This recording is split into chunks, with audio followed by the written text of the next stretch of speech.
নমস্কার, কেমন আছেন সবাই? সবাইকে আমার চ্যানেলে স্বাগত জানাই। আমি পূজা। আজকে চলে এসেছি নতুন একটা ব্লগ নিয়ে। শীত এখন পড়ে গেছে প্রায়, হালকা হালকা, অতটা বেশি না পড়লেও হালকা হালকা পড়ে গেছে। আর এই ফুলগুলা যে দেখছো, এগুলো শীতের দিনেই ফোটে।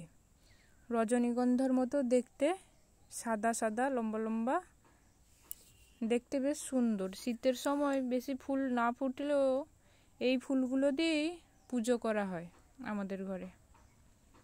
দেখতেও খুব সুন্দর লাগে, গাছ ভর্তি হয়ে পুরো ফুল হয়।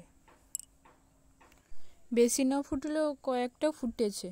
যখন বেশি ঠান্ডা পড়বে তখন গাছ ভর্তি হয়ে ফুল ফুটবে। এই ফুলগুলোকে অনেকের ঘরেই থাকে, এই গাছগুলো। আর এখানে দেখো আমার কালু এখানে শুয়ে আছে। রোদ হয়েছে তো, ঠান্ডার দিলে এইখানটায় সে শুয়ে থাকে, হালকা রোদ লাগে। এটা হচ্ছে আমাদের বাড়ি। মা অফিস চলে গেছে। দুপাশে দুটো গেট লাগিয়ে দিব। এই পাশে গেটটা আমি লাগিয়ে দিই, কারণ দিনের বেলা গেট খোলা থাকলে চুরি টুরি হয়ে যায়, সেই জন্য আমি লাগিয়ে দিলাম দুপাশে গেটটা। এই দেখো আমাদের ঘরে সপেদা গাছে সপেদা হয়েছে। এই গাছটাতে অনেক সপেদা হয়, ছোট গাছ। আর একটা গাছ আছে, গাছটাতে বড় সপেদা হয়, কিন্তু অতটা বেশি হয় না, একটা একটা করে হয়। এই গাছটাতে বেশি হয়। আর এটা হচ্ছে আমাদের তুলসী মন্দির। এবার আমি ঘরের পিছন পাশে যখন এসে দেখি, এটা একটা বিড়াল, আমার মিনির মতো দেখতে, কিন্তু মিনি না। তাকে একটু খেতে দিলাম, ভয়ে আসছিল না। আজকে আমি রান্না করেছিলাম আলু উচ্ছা ভাজা, মাছের টক, আর হচ্ছে গিয়ে কুমড়ো ঘন্ট, আর করেছিলাম আলু পটলের তরকারি। তিনটা মতো তরকারি করেছিলাম, মা খেয়ে গেছে। আর লাস্টের তরকারিটা করতে একটু দেরি হয়ে গেছে, যেহেতু সময়ের মধ্যে মা যায় তো।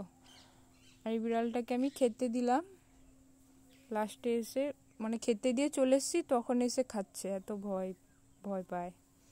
আর আমি এখানে নিয়ে নিয়েছি সকালে আলু পটলের তরকারি আর একটা পাউরুটি। যখনই খেতে বসবো এই কালু আসবে।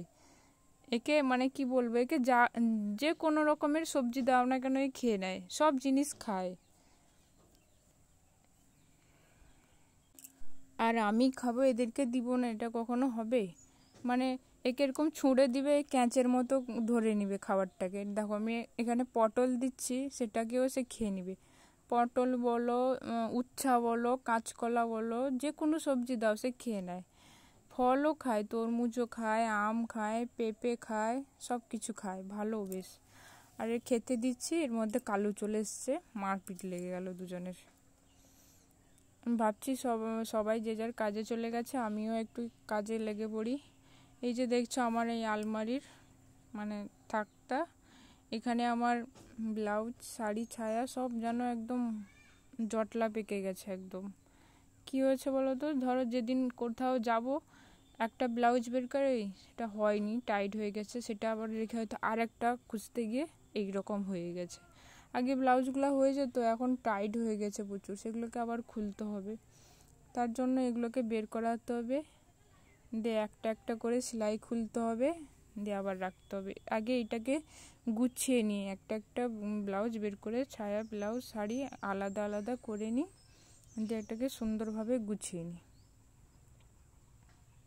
যে ব্লাউজগুলো আমাকে মানে কি লুজ হয়ে যেত, সেলাই করতে হতো, সেইগুলোকে এখন আমাকে সেলাই আবার খুলতে হবে। কতগুলা ব্লাউজের সেলাই খুলতে হবে, বাবা কি কষ্টের ব্যাপার, কি বলবো। সেলাই করতে মানে কি ভালো লাগে, কিন্তু সেলাই খুলতে কষ্ট। এর মধ্যে পুজো গেল, দুর্গা পুজো, কালী পুজো সব গেল, তো এই জন্য মানে গুছানো হয়ে আর ওঠেনি আর কি। সব মানে একসঙ্গে দলা পেকে গেছে, এগুলোকে একটা একটা করে সাজিয়ে রাখতে হবে, গোছাতে হবে। না গুছালে মানে এলোমেলো হয়ে গেছে, দরকারের সময় জিনিস খুঁজে পাওয়া যায় না। এই জন্য সবগুলোকে একটা একটা করে ভালো করে আলাদা আলাদা করে সাজিয়ে নিব। এই যে আমি সাজিয়ে নিয়েছি, মানে যেটা আমাকে ফিটিংস হয় সেটা আলাদা রেখেছি, আর যেটা সেলাই খোলা হবে সেটা আলাদা রেখেছি। আর এটা হচ্ছে মার রুম। মার বিছানাটা কেমন অগোছালো মতো আছে, আর এই কাপড়গুলো আমি ছাদ থেকে নিয়ে এসেছি, এগুলোকে গুছিয়ে রেখে দেবো, আর বিছানাটা একটু ঠিক করে দেবো ভালো করে, মানে বেডশিটটা একটু চেঞ্জ করে দিলাম, দেন একটা ভালো বেডশিট, কাঁচা বেডশিট পাতিয়ে দিলাম। এটা হচ্ছে আমাদের ঘরে পড়ুয়া অষ্টমী পূজা হয়েছিল, সকালে মা পুজো করে গিয়েছিল অফিস। তোমাদের ঘরেও নিশ্চয়ই পুজো হয়েছে, যারা বড় পরিবারের বড় তাদের পুজো হয় আর কি। আর এখন সন্ধ্যা হয়ে গেছে, সন্ধ্যা দিয়ে দিচ্ছি ঠাকুরের কাছে। ভিডিওটা আজ এতটাই, এখানেই শেষ করলাম। যদি ভালো লাগে অবশ্যই লাইক, কমেন্ট, শেয়ার, সাবস্ক্রাইব করে পাশে থেকো। দেখা হচ্ছে নতুন এরকম কোনো একটা ব্লগে। ততক্ষণে সবাই ভালো থেকো, সুস্থ থেকো। ভিডিওটা দেখার জন্য থ্যাংক ইউ, টাটা।